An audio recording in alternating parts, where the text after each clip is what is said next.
Have you ever paid to fill up your gas tank for one price, driven a few miles down the road, only to notice gas prices a few cents to even $1 cheaper? It's a situation former Austintown trustee Dave Ditzler posted about on Monday. He says he noticed two Valley Sheets locations, one in Austintown and one in Warren, selling regular gas at a 72-cent difference between the two.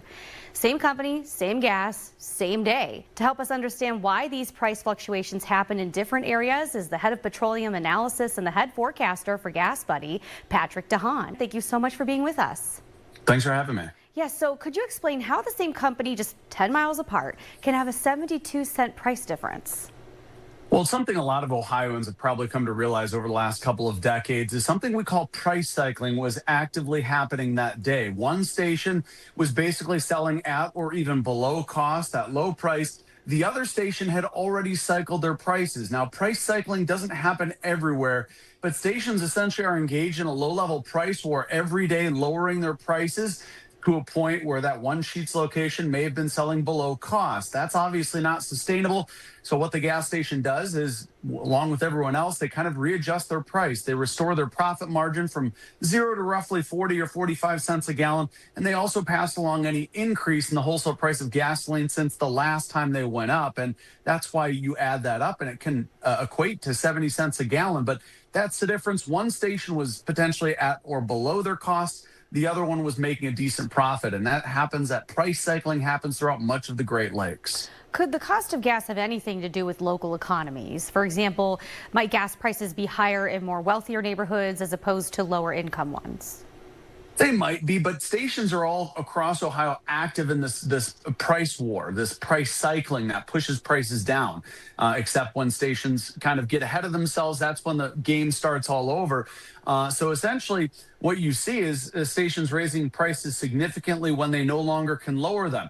But to your point, affluent areas may have prices slightly higher, but much of Ohio sees this kind of price game happening on a daily basis. Stations undercut each other 2 to 3, maybe 5 or even 10 cents a day.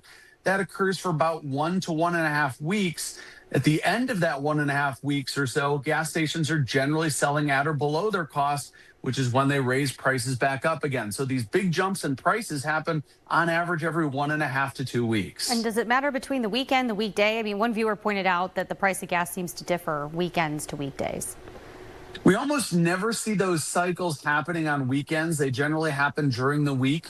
So almost always it's better to wait over the course of the weekend because prices will actively go down almost every weekend unless there's something truly exceptional happening. So, you know, if you watch this game, you'll see a station undercut itself or its competitor. And you kind of get this sense. It's almost always cheapest about a week and a half after the last big spike. And again, these are something even the government has studied. They call them price cycles.